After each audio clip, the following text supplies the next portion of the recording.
मोहब्बत कर गई लखिया ना धड़कन के खबर लागल।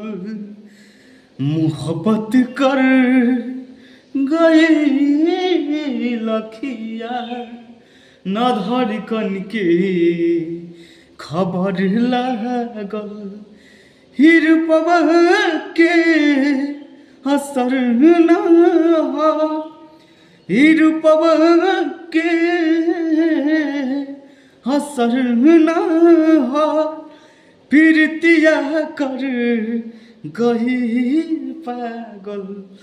मोहब्बत कर गई लखिया ना धड़कन के खबर लागल। मोहब्बत कर गई लखिया ना धड़कन के खबर लागल। भैया हम मनीष शर्मा आपका छोट भाई कमेंट करके जरूर बताइए कि गाना कैसा रहा। राम।